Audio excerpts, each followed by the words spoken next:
Punch Kicker Show back as we build up to UFC 249 taking place in Florida this weekend.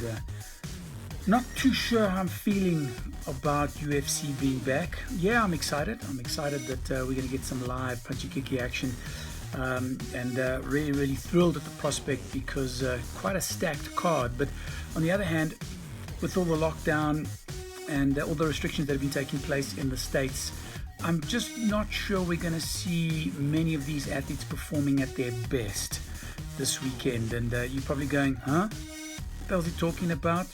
Well, quite simply, I mean, with lockdown being in place for so long in the States, big question is how good, how long, how thorough have these camps been, especially considering that a lot of these athletes haven't had the opportunity of training with many of the sparring partners and many of their training partners that they've been used to over the longest period of time.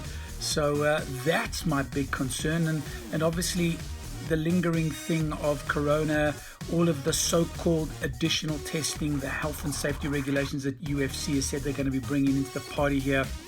Not too sure I'm buying into it, especially as we've seen what has come out overnight.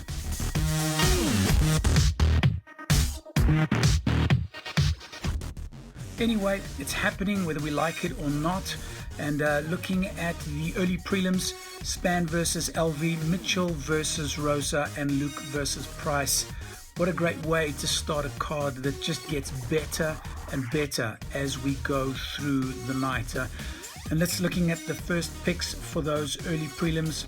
Ryan Spann, he's on a 7-fight win streak, and I think he should be a little bit too much for Sam Alvey, so I give him the win there. The undefeated Bryce Mitchell, I think he should stay undefeated against Charles Rosa. And then looking at Nico Price up against Vincent Luke, I think Nico Price could have just a little bit too much for Vincent Luke's.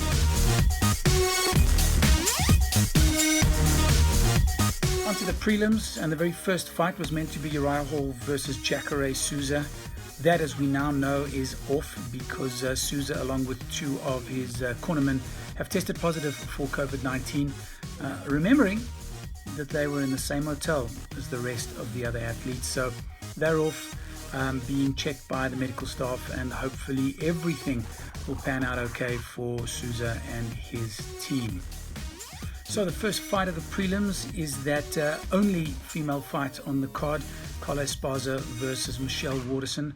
Now Esparza, despite being on that 2-fight win streak, I think Waterson's going to have just a little bit too much. I think she will bounce back very strongly after that loss to Joanna Jędrzejczyk, and I think she's going to take this one quite comfortably.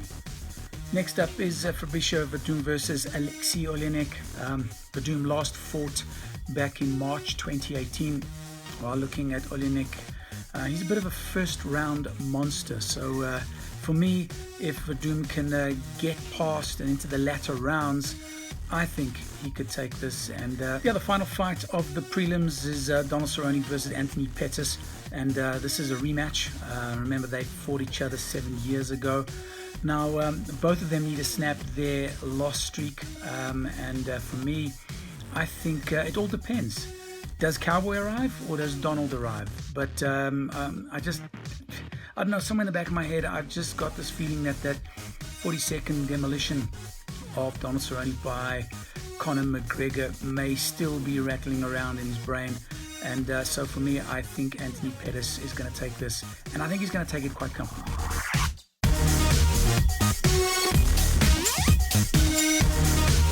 To the main card, and very first up, it's Greg Hardy versus Jorgen De Castro, and quite clear that Dana White's love affair with Greg Hardy continues.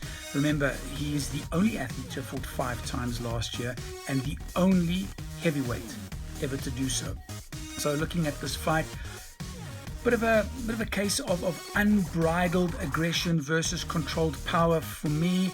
And in a situation like that, I'm always going to go with controlled power, which would give the win to Jorgen De Castro, which would probably keep him undefeated at the end of this one. Second fight on the main card is Jeremy Stephens versus Calvin Kattar. Now, from knockdowns to losses, Jeremy Stephens holds a host of records at the UFC, and both him and Kata are in need of a win. But as we know from last night's weigh-in, Jeremy Stephens missed weight and has forfeited 30% of his purse, which will go to Kata. Don't know how much that's going to play in his head. It generally does seem to do a little bit for a lot of fighters, the additional weight cut, etc. So for me, I think Kata's going to take this. And two fights have really excited me about this card, and this very next fight is one of them. Yeah, Francis Ngannou versus Jairzinho Rozenstruik. Both of these guys come with some incredible power, and it's Rozenstruik has shown that he can push it right until the very last seconds of a fight, as we saw in that bout against Alistair Overeem. While we know the power that Ngannou has, but I just think the height and reach advantage that Ngannou has is probably going to be in his favor, so I'm going to go with Ngannou on this one.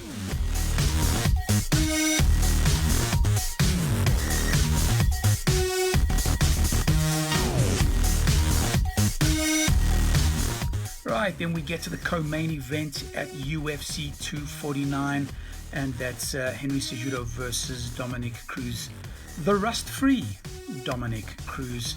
And looking at those weigh-ins, you'd be forgiven if you thought that these guys were fighting in two different weight divisions. And the history of Dominic Cruz is absolutely outstanding, looking at the kind of injuries he's come through and what he's come back from to win titles and to win fights. He's saying that he's got enough to do that again. For me, I think all those injuries plus the length of this layoff, maybe just a little bit too much, and I think the drive from Cejudo could be just too much for Dominic Cruz. So I see Henry Cejudo, unfortunately, Mighty Mouth, keeping the title.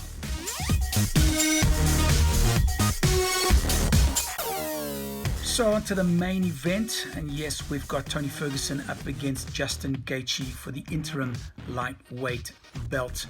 And these are two incredibly violent men. I mean, Ferguson with his elbows and the ability to dash choke from literally anywhere. And then we got a Gaethje who just does not stop until the point that a referee has to drag him off of his opponent. These guys are serial Fight Night bonus fighters. A whole host of Fight Night bonuses between these two guys, and that's why I think this is going to be war. For me, this is the second big fight of the card. Really looking forward to this. I must admit, kind of bummed that we aren't seeing Khabib versus Ferguson, but hopefully sixth time is a charm. We'll get to see that soon. But now, I think let's talk about this particular one. Gaethje, what's that? 5 weeks of camp. Ferguson having cut weight twice, proving that he can cut weight twice. That's in 3 weeks.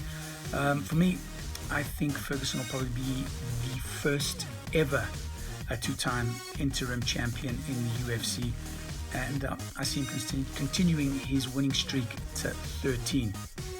That's my picks. Tell me what yours are. Let me know what you think. Until next time, protect yourselves at all times.